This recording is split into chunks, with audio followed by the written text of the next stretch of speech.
Mathematics class 10th real number exercise 1.3 question number first लिखा गया है prove that under root 5 is an irrational number. तो पहले हम समझते हैं रेशनल और इरेशनल नंबर क्या होता है। तो हम जानते हैं जो टर्म रूट में हो, रूट 2 हो, रूट 3 हो, या हमारा 15/7 हो, या 10/7 हो, तो ये टर्म होगा हमारा इरेशनल नंबर होगा, इरेशनल नंबर।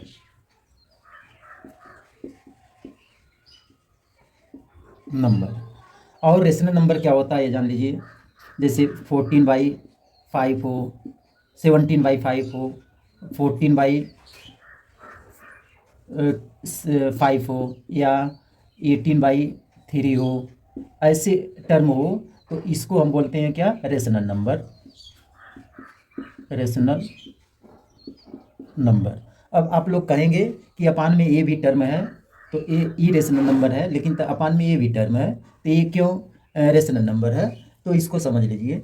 अब देखिए जैसे हम इसका डिवाइड करेंगे, इसमें जैसे डिवाइड करेंगे 14 में 7 से या 10 में 7 से डिवाइड करेंगे तो ये सिंप्लीफाई नहीं होगा। डेसिमल में नंबर वही नंबर क्या करेगा, रिपीट करेगा, लेकिन इसमें हमारा डिवाइड करने पर ये डेसिमल में आएगा लेकिन तो रिमाइंडर 0 आ जाएगा। जैसे देखिए हम इसका डिवाइड करते हैं, ये हमारा कटेगा नहीं, डेसिमल में आंसर आता जाएगा। जैसे 15 में 7 से डिवाइड करते हैं तो 7 2 जा 14। अब यहाँ से माइनस करेंगे तो 1 आएगा, फिर डेसिमल लगाएंगे, 0 बढ़ाएंगे तो 7 1 जा 7, तो 7 उतार लिए, माइनस करेंगे 3 आएगा, फिर डेसिमल तो एक बार लगा लिए, अब 0 बढ़ाएंगे तो 7 4 जा 28, 4 टाइम्स ले जाएंगे तो 28 आएगा, फिर माइनस करेंगे तो 2 आएगा यहाँ से, फिर हम 0 बढ़ाएंगे तो 7 2 जा 14। यानी नंबर देखिए यही नंबर हमारा रिपीट होगा, कभी ये सिंप्लीफाई नहीं होगा। लेकिन अगर हम इसको डिवाइड करते हैं तो ये डेसिमल में तो आएगा लेकिन तो सिंप्लीफाई हो जाएगा। जैसे देखिए यहाँ पर हम करते हैं, ये 14/5 का करते हैं डिवाइड, ये 14 में 5 से डिवाइड करते हैं तो 5 2 जा 10, 10 हो गया, माइनस करेंगे 4 आएगा, यहाँ डेसिमल लगाएंगे 0, 5 8 जा 40, तो ये देखिए सिंप्लीफाई हो गया, या रिमाइंडर हमारा यहाँ 0 आ गया। तो कहने का मतलब जो टर्म डिवाइड करने पर रिमाइंडर 0 आ जाए उसको हम बोलेंगे क्या, रेशनल नंबर। और जिसको डिवाइड करने पर रिमाइंडर 0 ना आए, बार बार नंबर रिपीट हो, वो होता हमारा इरेशनल नंबर। तो यही काम अब यहाँ पर हम ये प्रूविंग के लिए करना है। तो देखिए अब कैसे करते हैं। तो क्वेश्चन में दिया गया है root 5 is an irrational number, तो हमको रूट 5 को इरेशनल नंबर प्रूव करना है। तो यहाँ हम लेट कर लेंगे, यहाँ लिखेंगे let root 5 is a rational number. इस ई रेशनल नंबर दिया है लेकिन हम लेट करेंगे कि ये रेशनल नंबर है, तो यहाँ लिखेंगे इज अ रेशनल नंबर।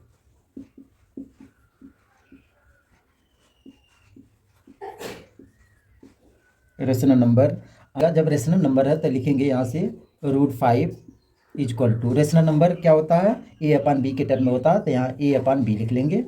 तो मतलब ए अपान बी ए रेशनल नंबर होगा, जहाँ ए और बी हमारा को प्राइम फैक्टर होगा। तो यहाँ लिखेंगे where where a and b are को प्राइम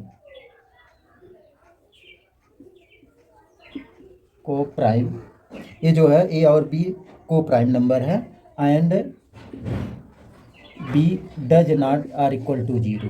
बी जो है 0 नहीं होना चाहिए। अगर बी 0 यहाँ पर हो जाएगा तब तो ये इन्फिनिटिव आ जाएगा। बी 0 नहीं होना चाहिए। और ए और बी क्या होगा, को प्राइम। को प्राइम का मतलब आप लोग समझ लीजिए, को प्राइम का मतलब होता है ए और बी के कॉमन टर्म नहीं होना चाहिए। मतलब जो टर्म ए में हो और वही टर्म बी में न हो, तो ऐसे टर्म को हम क्या बोलते हैं, को प्राइम फैक्टर बोलते हैं। तो अब ये जो लेट किए हैं इसको हम both side whole of square करेंगे। जब इसको होल ऑफ स्क्वायर कर लेते हैं, इधर भी स्क्वायर और इधर भी स्क्वायर कर लेते हैं, तो इसका रूट हट जाएगा, तो ये हमारा 5 आएगा। इक्वल टू यहाँ पर हो जाएगा A square upon B square. अब इसको हम क्रॉस मल्टीप्लाई करके ए की वैल्यू निकालेंगे तो बी का इसमें मल्टीप्लाई हो जाएगा, तो यहाँ पर आ जाएगा A square equal to 5 B square आ गया। अब यहाँ देखते हैं ये 5 जो होगा ए स्क्वायर का फैक्टर होगा, तो यहाँ लिखेंगे 5 is a factor of A square. जबकि को प्राइम में फैक्टर ए और बी में फैक्टर नहीं होना चाहिए। तो अब यहाँ लिखेंगे तो ये 5 जो क्या करेगा डिविजिबल बाई ए स्क्वायर का हो जाएगा। तो यहाँ पर ऐसे भी लिख सकते हैं ए is also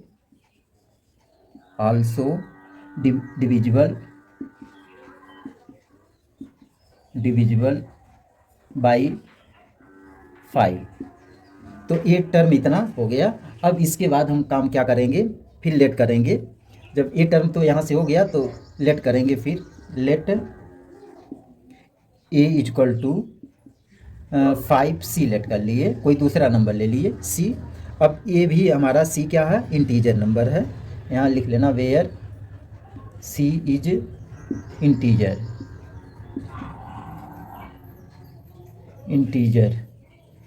c is integer हमारा है।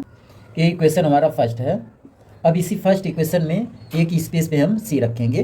तो यहाँ पर लिखेंगे इक्वेशन फर्स्ट में ए की वैल्यू रखेंगे। तो ए की स्पेस पे हम 5c रखेंगे। तो यहाँ पर हो जाएगा 5c का whole square equal to 5b square. अब इसको सॉल्व किया जाएगा तो ये आ जाएगा 25c square equal to 5b square. तो इसको सिंप्लीफाई कर लेंगे तो ये 5 से ये कैंसिल हो जाएगा, 5 5 जा 25। तो आ गया हमारा यहाँ 5c square equal to b square आ गया, ये टर्म आ गया। अब इसमें भी ये इक्वेशन हम सेकेंड बना लेते हैं। अब इसमें भी 5 देखिए कॉमन होगा, इसका फैक्टर हो जाएगा, यानी 5 इज अ फैक्टर। यहाँ लिखेंगे 5 is a factor b square का। यहाँ 5 भी फैक्टर b स्क्वायर का होगा, या 5 is a factor of b। यहाँ लिख सकते हैं 5 is a factor of b का फैक्टर है। तो इस केस में अब देखेंगे दोनों कंडीशन से तो हमारा कॉमन मिल रहा 5 दोनों केस में। यहाँ पर भी इसमें भी 5 फैक्टर मिल गया था कॉमन, और यहाँ पर भी सेम नंबर मिला। जबकि इरेशनल में क्या होता है, को प्राइम में कॉमन नहीं होना चाहिए। तो यहाँ लिखेंगे दोनों में 5 कॉमन मिल रहा। तो यहाँ लिख लीजिएगा 5 is a common factor, 5 is a common factor A and B. A और बी का कॉमन फैक्टर हो गया। तो इस केस में लिखा जाएगा this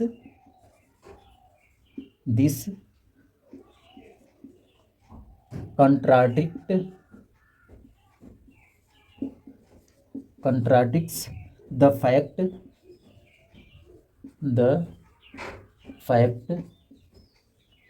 that A and B are co-prime। So our assumption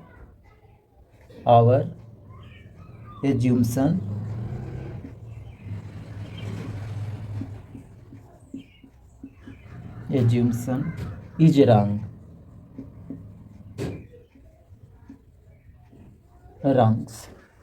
Hence root 5 is irrational number।